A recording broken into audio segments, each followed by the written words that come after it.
everyone, and welcome to Tal Talks. We have a really special show for you today.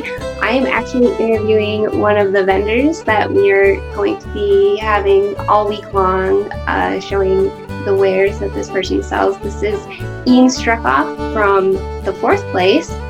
How are you? I'm really good, actually. Taking a little time off from my lazy Sunday Civilization game to hang out, which is nice. I gotta watch your Civilization game now because he streams it, and it sounds like it would be interesting. Yeah, it's a chance for members to hang out, and we play co-op so that any members can join and be on the same team, so we don't have to worry about difficulty levels or whether some of us are going to trounce each other. Yeah, so it ends up being just very. I call it lazy Sunday Civilization because it's laid back, it's relaxed. It's not cutthroat. Yeah, no, yeah, not fast paced, not cutthroat. It's the kind of gamer I am, I guess.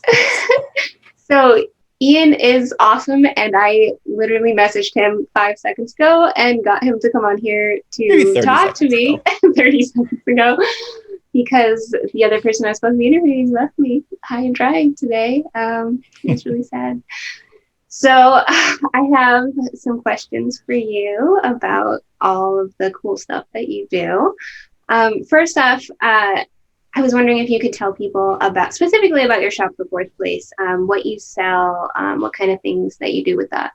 Yeah, so the business, The Fourth Place, is all about, I say, creating spaces where geeks feel at home and everyone can play. That started out as an events business, working towards sort of a brick and mortar space. The ultimate idea is to take a place that combines your local comic shop and local game shop with that convention feel, only not once a year, so you can just go hang out whenever you want. But that's not really an option right now. I won't delve too much into that. It's kind of a downer. But what that meant was that when all this stuff started happening, I really transitioned to a combination of online sales and online membership. And the main thing I make, there's really two. I make a lot of things because I really like to try different stuff. But the shop sells original stickers and T-shirts and stuff that I design. And the membership, the most popular one is, let's see if it can not disappear here, is the Sticker Club. So I design stickers for tabletop gamers, RPG players, board gamers, and just sort of geek culture stuff in general. Theory being that now's the time when we don't get a lot of chances to connect with each other. We're not going to Ren fairs. We're not going to cons. And having the stickers and T-shirts means that when people do see you, they know that you're into the same stuff. So it's kind of about connecting. Plus, it's a chance just to kind of show off geek pride. So the stickers are a big part of it. I also sell, or we have memberships, both through Patreon and directly subscribing to the stickers. So members don't just get the stickers, they get everything I make that's digital, no matter what level of membership. And the big thing that I make for download is I write original D&D source books. So I'm developing a setting called The Four Worlds. We do a podcast in The Four Worlds on Saturdays. Not a podcast, a live actual play show on Twitch, I should say. And so the shop is all about stickers, pins, T-shirts, original designs for geek and gamer stuff. But the main way that people get it is by becoming members and getting to be part of the Discord and to get all the digital content as well. So I try not to make it just a shopping experience. It's more of a community sort of thing. Yeah. That's awesome. So I'm translating what's the shop, what's the community, because it all it's all kind of connected. Yeah. So this is perfect for our theme this month, which is fun and games, all fun and games January. We have tons of things that are related to tabletop, things that you can do at home with your family and friends. And what's really great is that now people are playing a lot of games online, not just video games, but they're playing tabletop games together using Zoom or using some other way to talk to each other like Twitch. And that's really exciting. Actually, this was the first time we decided to do a game. We were playing a new tabletop game, and we did some videos of it, which was pretty fun. Yeah. So you mentioned that you were maybe going to get an actual location at some point. Do you know what area, like where around? Just so I'm not sure. I'm from New England, so I lived in the Boston area for most of the last 15 years. Most of my LARP friends and Rennie friends are in that area. I'm actually, well, it looks like I'm at Galaxy's Edge right now. I'm actually in Montana for the winter. Oh, wow. So I've been all over in the last couple of years. So there's a good chance that the first location will be wherever there is a shop for sale that, could be transformed and expanded that way. Well, we're I gonna think, hope it's in New England and Massachusetts yeah, for. there's a non-zero chance because I know that area really well. College towns are the perfect places for I Yeah, guess shops. I think of it more as a space. yeah, That's really part of the idea. Is I guess I'll just share this thought that really led to the fourth place. The good board game shops, the good comic yeah, shops, they're the ones, and the ones that survived sort of yeah. the world, the e-commerce And Magic, transition. lots of Magic card players. Yep. All those places, the ones that survived and the ones that are good, they weren't just shops. They were places where you'd want to hang out. Yeah, We've got the internet to shop, and I know that you don't compete with the internet. Am I going to go take 30% off on Amazon, or am I going to pay full price yeah. at a That's shop? not And why part you of go that, there. Yeah, yeah, you don't go there for the price. And so the idea is, let's create. I'm not the only one. I miss Ren fairs. I miss yeah, conventions like PAX East, Boston Comic Con every year, and you'd go, and you'd be really burned out at the end of the weekend, and then you'd wish you could just do it next weekend, but smaller.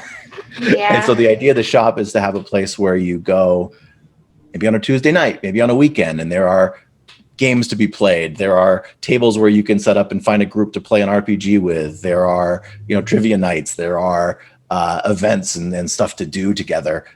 Not as intense as a con, but not as rare either. Yeah, I And of mean, course, I definitely I love going to PAX to play board games with people just that's to get mostly in what I those do big there. tables. Yeah, and that's what a Yeah. lot of people do there. But it's so big and there's so many people that it can get really uncomfortable just being stuffed in a huge crowd like that. So this kind of environment, you can go to a smaller store and kind of see some people that you might have seen before and familiar faces and be able to, play games with people that you can relate to, which is really kind Yeah, of finding neat. people who are like us. That's really the goal. Before the pandemic, I was running local board game nights, kind of just for fun and to spread the word, kind of pop-ups.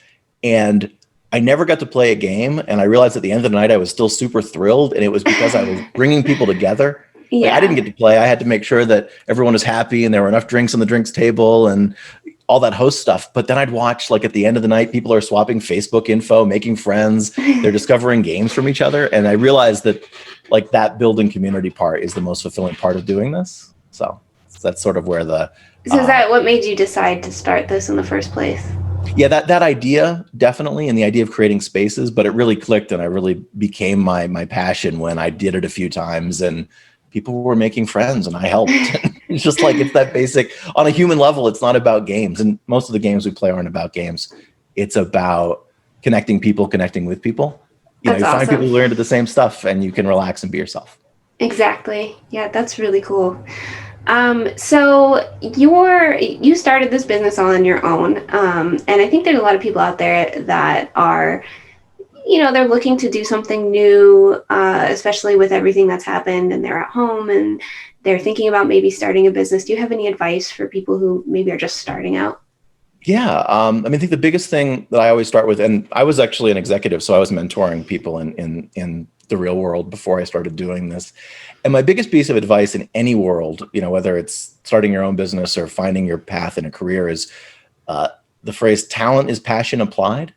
If you really love something, you're going to spend more time and energy on it, and you're going to get good at it. And so finding that thing that you're passionate enough about, that you want to spend a lot of time on it and get better at it and devote your life to it. Sometimes it'll end up feeling like work. People say do what you love and you'll never work a day in your life. The truth is, do what you love and your hobby will start to feel like work. So make sure it's something you really love doing is the first piece of advice. And don't be afraid to reinvent yourself.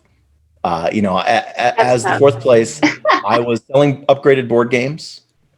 And then I was running events. And actually, right before the pandemic, what really started to work was letting restaurants hire me to run their board game nights. Oh, that's awesome.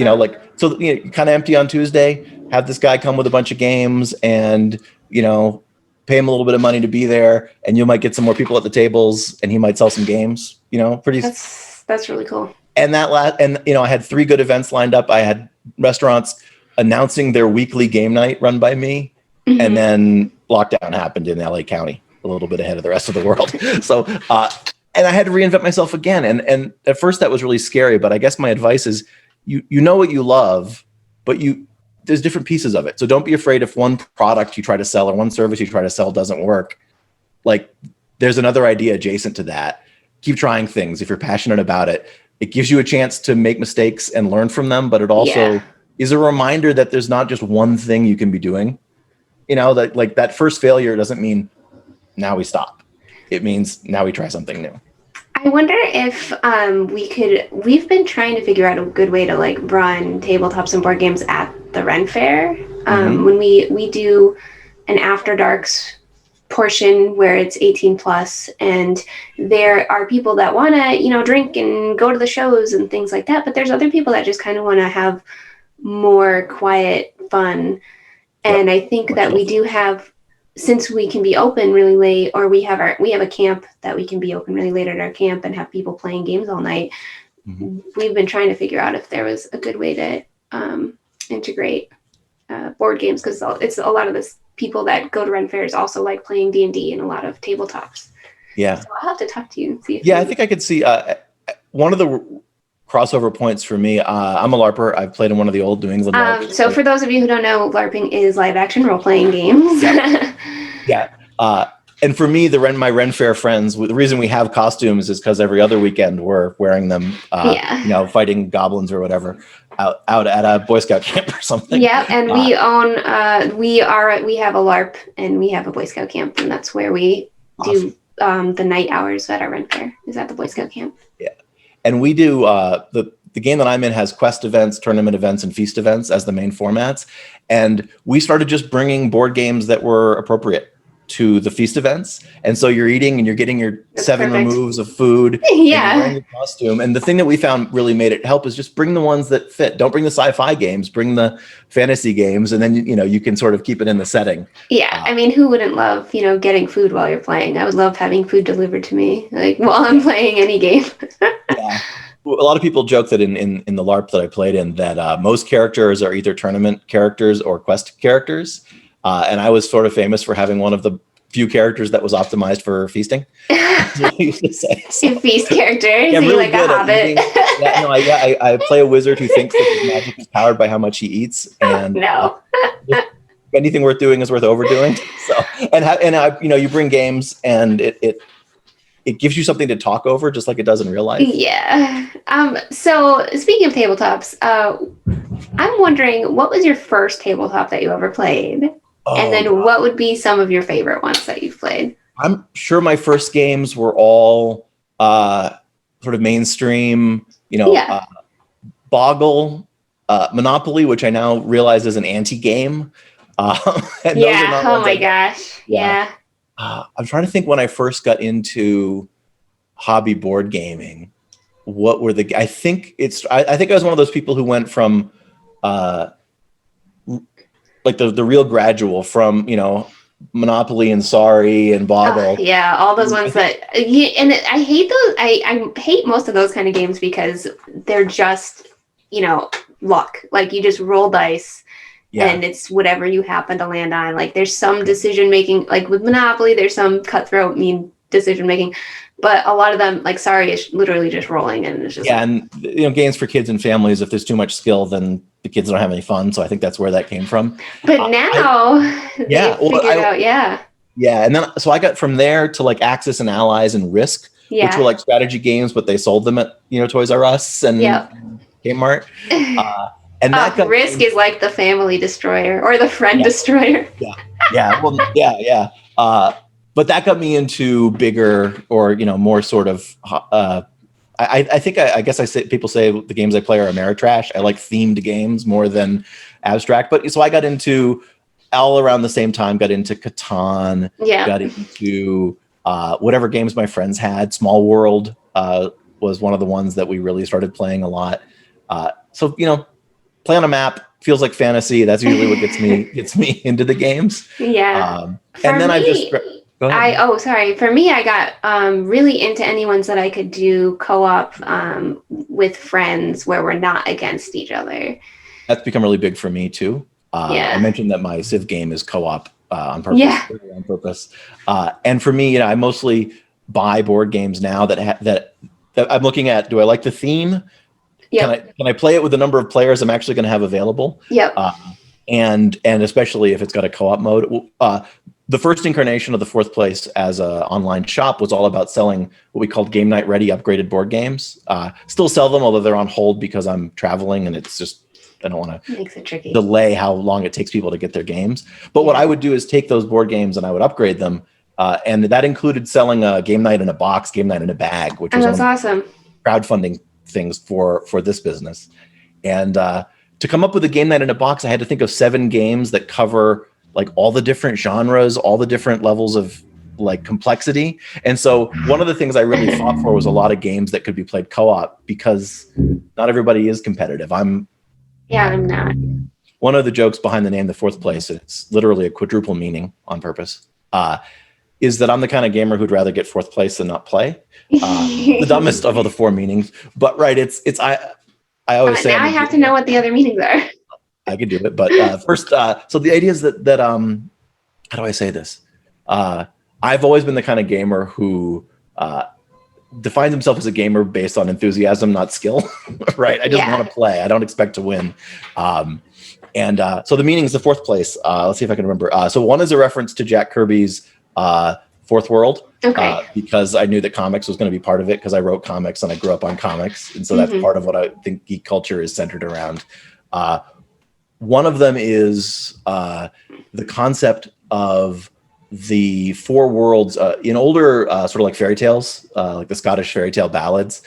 There's this theme of there are 4 worlds. There's the world, Earth. There's heaven, there's hell, and there's fairy. And so the 4th world is also the fairy realm, which is the kind of the stories and the mythology and the fantasy that I'm most into.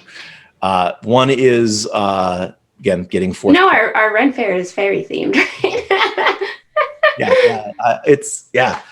In fact, and the book I'm writing right now is called The Fairy Host, and it's taking more like a fairy tale version of fairies and bringing it into a deep setting so that it sort of has more of that nature and abstraction and dreams and so we haven't had more conversations because I wrote a fairy book for young adult fantasy based on fairy folklore that's very dark and creepy, and then I do comics too, and I do fairy comics. Awesome. I never got fairies into my comics. I was writing urban fantasy.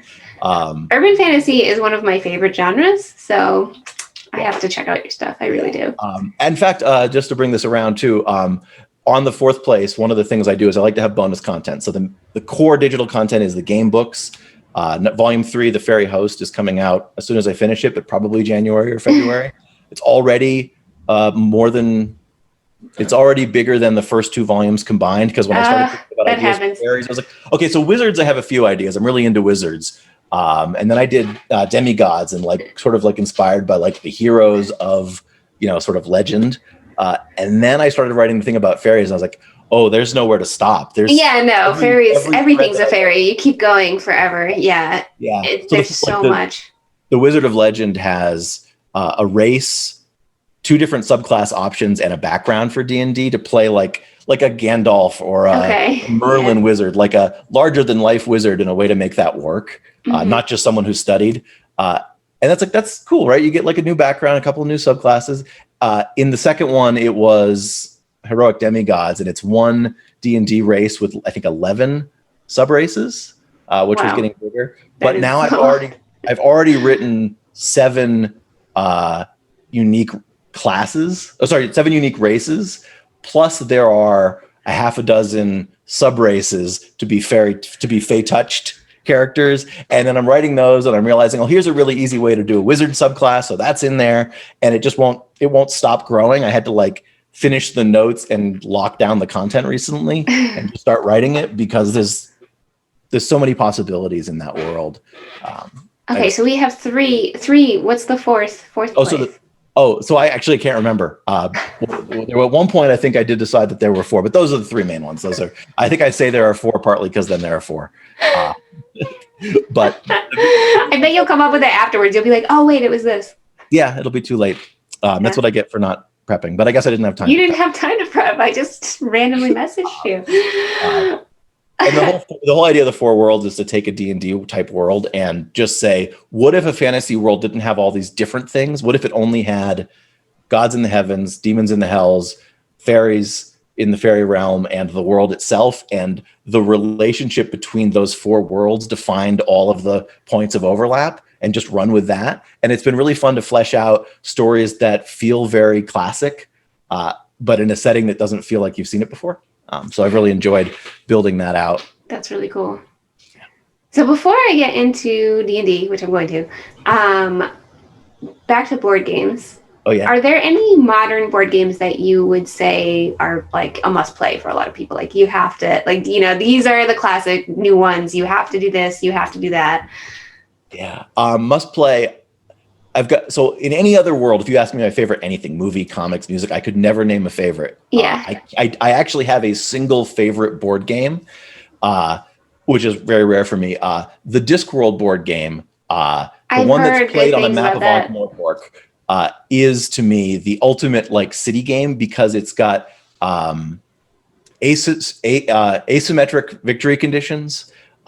It's got very simple moves. It has a theming that's related to the Discworld books, but the way that they've written it is you don't have to understand the books to enjoy the game. It just means whenever certain cards get played, if you know the books, they're a little funny. Yeah, it's just like an extra, like, oh. But and that game, that's out of print now. I heard that the original, that's too bad. The game designer, because of the transition of the Pratchett estate, I guess at some point lost the rights to make a Discworld game, and so the game design exists. But the good news is, a couple of years ago, Phalanx Games, I think it's called, came out with Nanty Narking, and Nanty Narking is the same designer reskinning his own game, re-releasing it. So if you like the gameplay, it's got the same gameplay. Yeah, they've also added a little bit more story. Like there's a sort of a story to it. It's actually a really high-end production. You can get metal coins for it. It's really beautiful. And the Nanty Narking is sort of a Shakespearean Jack the Ripper setting. So it takes out the sort of wild fantasy of the Discworld, but gives you that same sort of rough and tumble,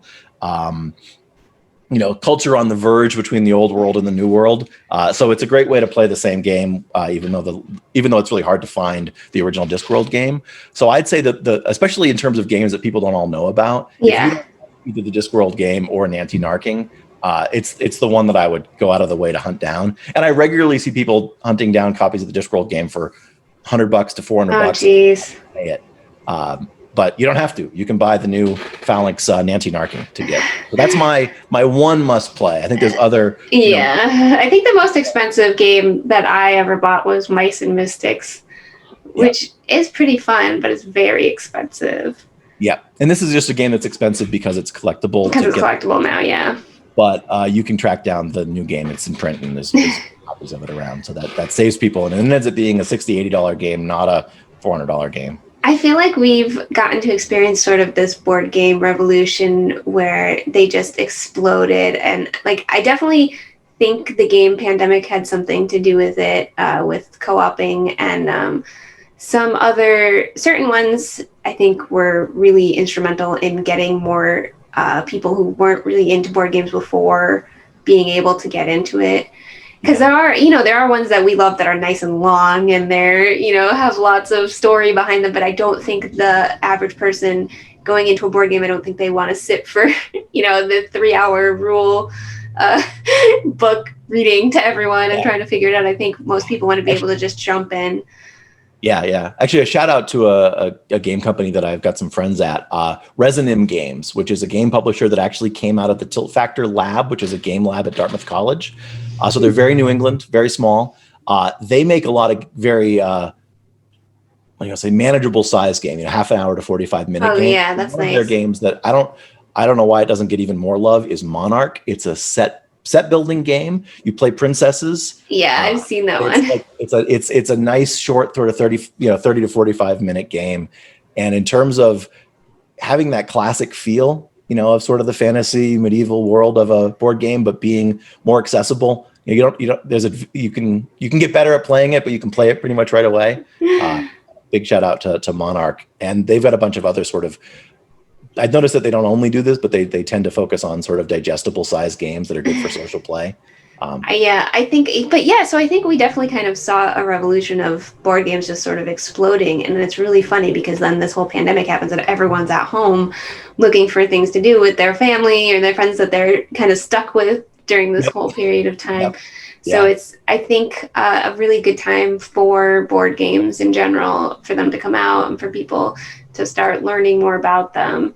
I think we mentioned PAX East is, and any other PAX, any board game or game convention where you can go and play games and learn about them is really Yeah. helpful for people, because then you have someone who's, kind of, maybe even an expert, maybe someone who wrote the rule book for the game might just show up and sit down next to you and help you figure out how to play, or someone who's Yeah. been playing for years and years. It's just really helpful to have those people around and be able to, once we're able to Yeah. Yeah. Every year at deal with PAX, people again.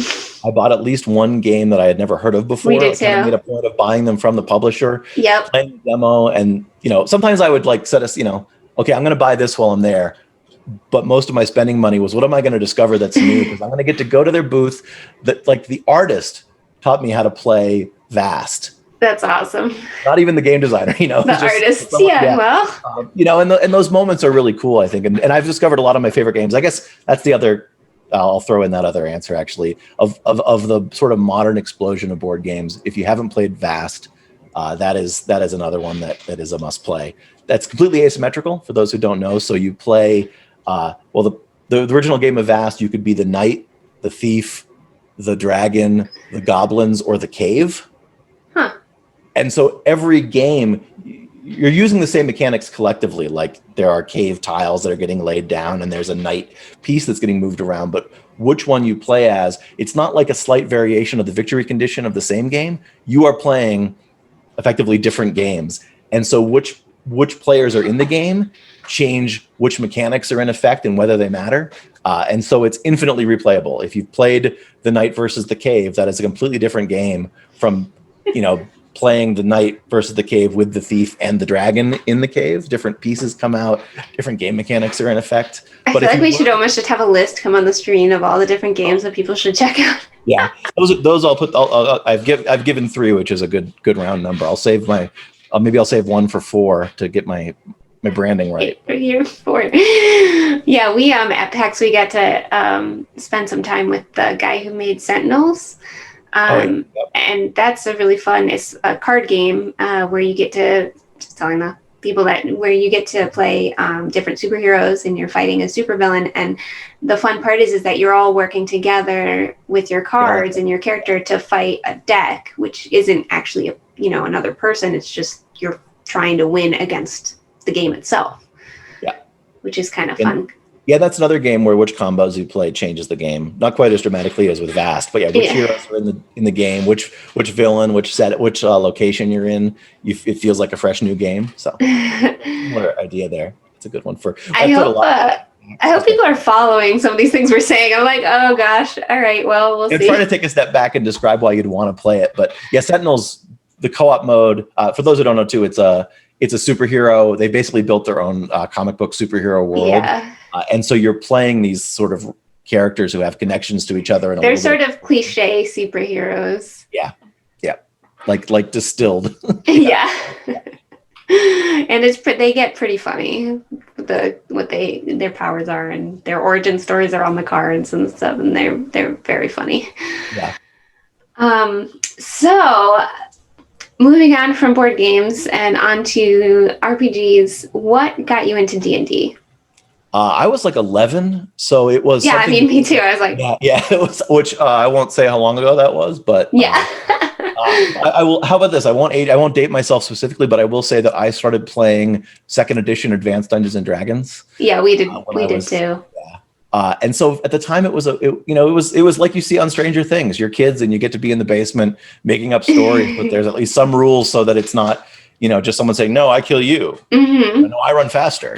There's a system for some of that. That's a good point. It's basically like playing imagination games with your friends, but you can't have someone being like, "I'm invincible." Right. Yeah, I think it's and you have a little bit of a rails in terms of the world, and then you mess it up, and we all played our super dark, overpowered character within our first couple of games, and then we all settled into I guess that's my first memory of it. In high school, I actually played a lot of different tabletop RPGs with friends, pen and paper RPGs. So the whole original World of Darkness, Vampire the Yeah, Masquerade. we're actually playing a mage game right now. Are you playing? There's like 3 generations of those. Yeah, we're doing a mage. It's like 2000. What is it? I get don't know. confused.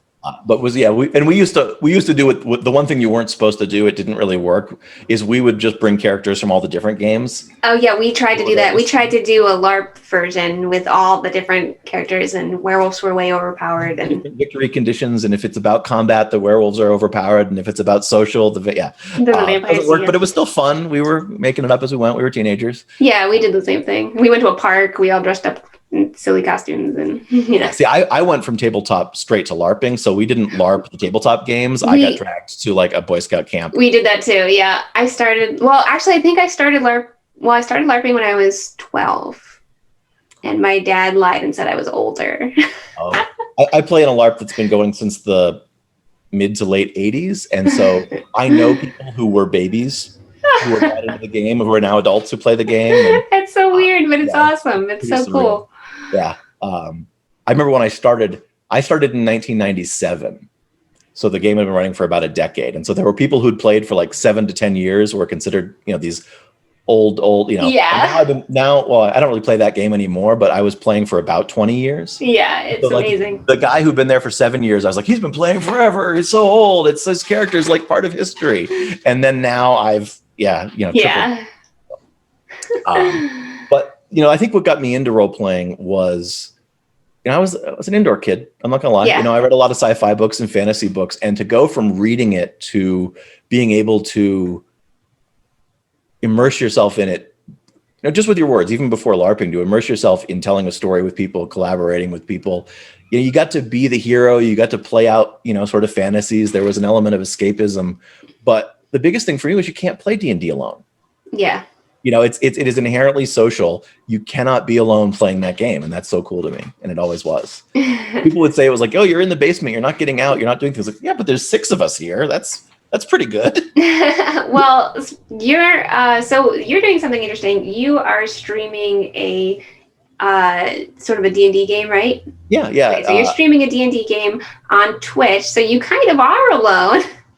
Sort of, yeah. But you're with everybody on who's playing on Twitch with you. Yeah, Can you tell us a little bit about what it is and what you do, and what kind I was of a things little late to online tabletop RPG play. I wanted to be. There needed to be nachos. If there weren't nachos or pizza, it wasn't D&D. But with the pandemic, really got me to think I got to try this. And so actually, one of the things that happened was I was living in LA before the pandemic, and I had 2 people I had known before within 100 miles of me. They'd played LARP with me. They moved from New England. My buddy Joe works at Blizzard, and so he was out there. Oh, that's cool. I got there, and they invited me to a D&D game. And as soon as the pandemic, happened, we switched to playing online. And I was like, oh, this isn't so bad. So after a few sessions of that, I realized I had never DM'd a modern D&D game. Like I was often the designated DM as a teenager, but I got away without it for a while as an adult. Yeah. And I wanted something to do. And I have this problem where, how do I say this? Sometimes I don't do the fun things in life because I'm worried I'm not being productive enough. Yeah, so I get what you're saying. Into playing D&D by saying it was going to be for work. Mm-hmm. I'll host a D&D game, and it'll be part of marketing for the 4th place, and it'll help me develop the world for the setting that I've already been writing. And so I found some cool friends online who, one of the goals was we hadn't all played together before. It was a diverse group of people in terms of gaming backgrounds and otherwise. And just let them come up with their characters and said, listen, I've got this big world in my head. You give me a few things about your characters, and we'll find a spot in the world and start playing. And so we've got, it's a 5th edition D&D game. It uses my, sometimes the homebrew sort of early versions of the stuff that I'm writing and developing for the 4th place. But you've got characters there's one character in there who is the Wizard of Legend, which is volume 1 of my books. And then I've got 2 characters who are twins who are playing demigods, which is volume 2. And we're in a setting that's all about sort of the founding of civilization, kind of meant to be a very early kind of classical era before the rise of humanity is part of one of the. And you're talking about your comic books, or No, this is these are this is the actual play game. This is Heroes of Four Worlds. okay, yeah, but the characters are from your comic, are Oh, no, in your comics too, or they're no, in. sorry. No, they're from Sorry, I the. get confused. You No, do too many things. they're from the D&D supplements that I write. Okay, so right now he's talking about he writes D&D supplement books that people can buy, and they can use the ideas in the story for their own D&D games at home. Right. Yeah. So the books I write for D&D books, they're they're mostly about character options, the first two. So it's adding races and classes and backgrounds and the things that you use to build your character. Now that I've started getting onto the fairy stuff that we talked about earlier, it's much more getting into world building and setting. And suddenly I'm realizing there's a lot more of this that I can share with people. But so the players in the game use some of those character options, and they're in the world that's being developed in those books. And they touch on characters who, Lost Tom, I guess, is he's an NPC in that. He's the wizard who's a little bit, how do I say, he's there.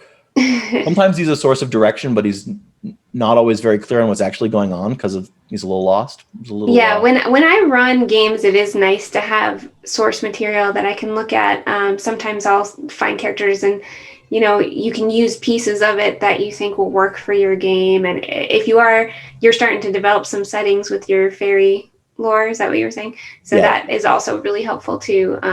If you're starting out or if you've been doing it for a long time, either way, it's nice to have something that you can look at and have on hand, especially if your characters walk into a situation that you weren't expecting them to do. You're running a game for people and suddenly they're like, well, we want to go to this place that you didn't develop. And you're like, oh, well, I have this book right here. Right. And for me, I like world building. When I was writing comics, I was building, the high concept in the world of each book was a unique book, and then I'd find excuses to connect them because I can't help myself. But I find that running the game helps me come up with things to write down, and writing stuff down helps me flesh out stuff before it shows up in the game. And the goal for any DM, you use my books, you use the default settings. You're going to want to have some things to refer to make it easier, and you're going to want to do your own thing with it. And I think that's really important, is giving people guidelines, but nothing too rigid, nothing that says you can't do this. So how do people find your Twitch stream if they want to watch? So they can find Heroes of Four Worlds on twitch.tv/thefourthplaceian. My shortcut URL is fourth.me/Twitch. So that's just a 4th.me/Twitch, gets you to that same channel. There's also, you can find Heroes of Four Worlds on Facebook, Instagram, and Twitter. They're at Heroes4 on any of those things. It's a nice short again. And we play on Saturday nights, not every Saturday night. Right now we're on a little bit of a break, but normally it's every other Saturday. But you can also find all of our back episodes. So we're 8 episodes in, plus a 2-shot. So there's hours and hours of D&D story to catch up on if you're looking for stuff.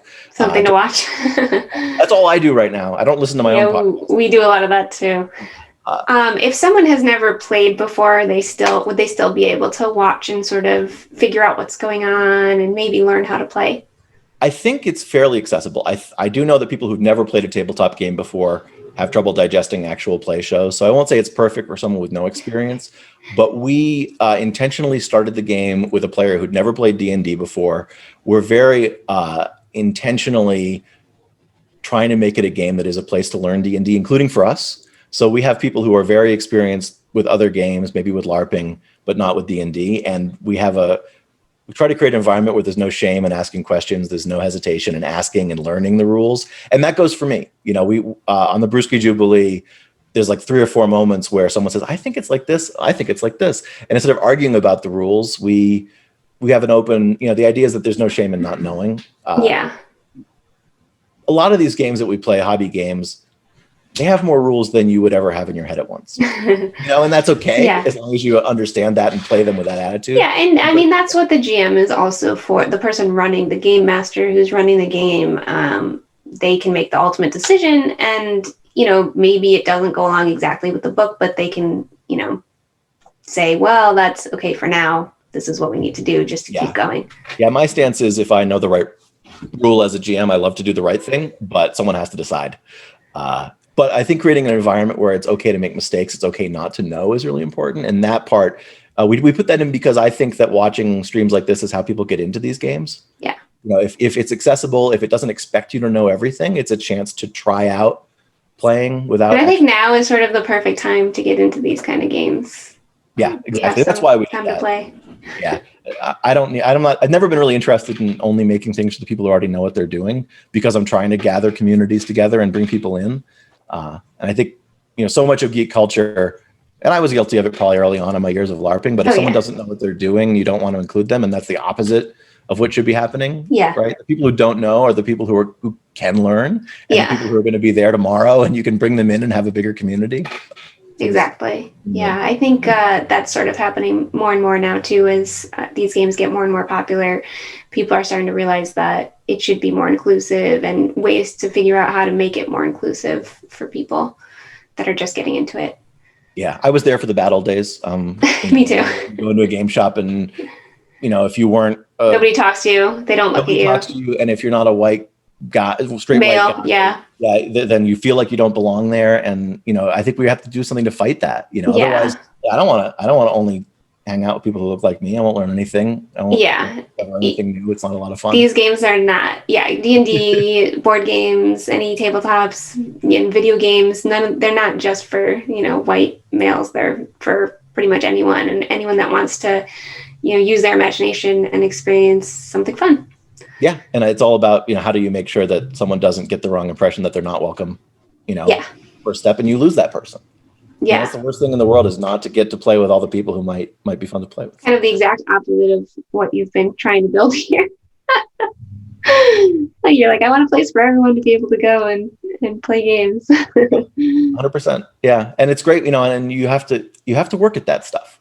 You can't just say we won't kick people out or we won't make them feel unwelcome. You have to think about, how do you make it so that the experience doesn't give someone that impression, even if it's wrong? How do you counteract? It's just, I won't get into politics too much, but you have to not only not do the bad thing, you have to actively work against the bad thing in order to build the good thing. I actually know someone that she was brought to a LARP. Her boyfriend brought her to a LARP, and the first night she was there, nobody knew where she went. She disappeared, and apparently she was crying all night because she didn't know what to do. She was confused. She'd never done anything, any fantasy, any role playing, any of it. Like, she'd never done any of it, and it was just so much for her. The next day she woke up and everybody, was super friendly to her. They were, showing her how to do things and having fun. She had so much fun. She was like the most dedicated player in that game. She played for her character for like 10 years. She loved it more than anything else. She got really into it, but it was just so funny that it went from her just crying all night to absolutely like loving every minute of the game. What that shows me too is I know a lot of people who are on that razor's edge where they got through. They had that bad night and then it clicked and people opened up to them or something happened. Yeah. And I try to remember that for everybody who I know who got through, I bet there's 5 people who I never knew because they didn't. Yeah.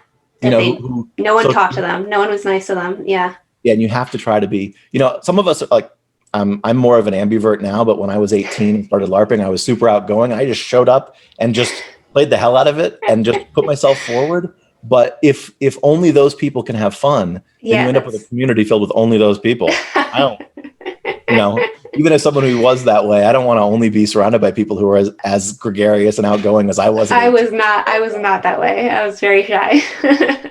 And so you got to work to welcome people. You got to ask them what they're up to. You got to sort of give them little hooks and give them ways to realize, like, you don't necessarily want to break the game for them by stopping play and only telling them how to play the game. You have to figure out, how do I welcome this person into this community in a LARP? Exactly.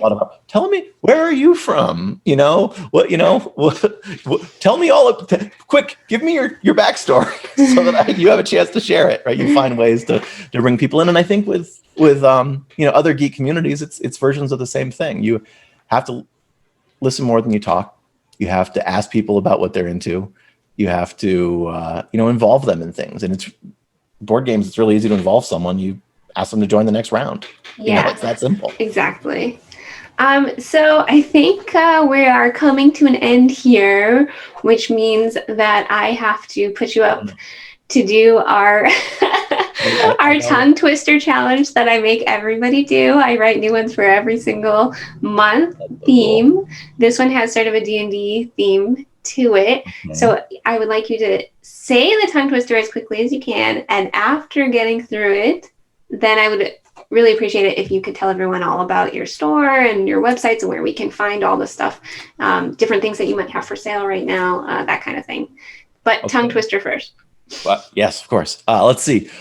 Thrummage through Drizzt Do'Urden's daggers while delving down into the dark dwarven dungeon of dangerous dark mantles. Oh my gosh, that was really good. I'm not even gonna make you do it again. Like, that was so good. No, I won't get it twice. I knew that I was either gonna not get through it or I was gonna use pure momentum to go. I can't even say Drizzt Do'Urden most of the time. I'm like, Yep. Again, if I think about it, I can't. Well, that was awesome. So tell us what you have going on, what your websites, what things you might have for sale right now that we could learn about. Again, I'm Ian from The Fourth Place. The Fourth Place can be found at thefourthplaceforgeeks.com or fourth.me. That's just a number 4th.me. And we're one of the only places in the world called The Fourth Place, luckily. So you can find us on all your social medias. The main thing that I really like to sell people on is be part of the community. Join for $5 a month, and you get all of the RPG books. You get access to the Discord. You can play games with me on Sundays and otherwise, and you get all kinds of behind-the-scenes stuff. And I mentioned I wrote some comics. You get all those too. You get all kinds of stuff. $5 a month. The most popular thing that people do is they join the Sticker Club. Sticker Club is $15 a month. You get a new original set of stickers from The Fourth Place. Mostly lately RPG themed, but there's RPG stuff, geek culture themes. You get new original exclusive stickers in the mail every month. It's like a little care package. I usually can't help myself and I throw in some extra stuff. So those are definitely the number one and number two things. The other big thing, I did a Kickstarter that just was delivered 2 months early called Green Plus Great More. We didn't talk about these much. This could be their own interview. These are what I call RPG calibration and check-in cards. So they take concepts from role-playing check-ins. Basically, the idea is some people just play their RPGs, and some people have systems to say, how do I tell you when I'm uncomfortable, or how do I get you to back off, or how do I ask for more of something?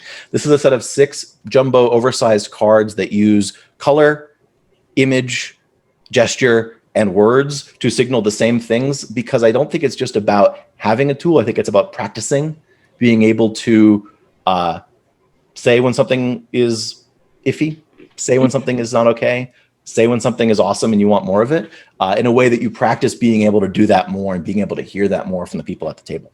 So you can get Green Plus Great More right now by being a member. In January, it's a member exclusive.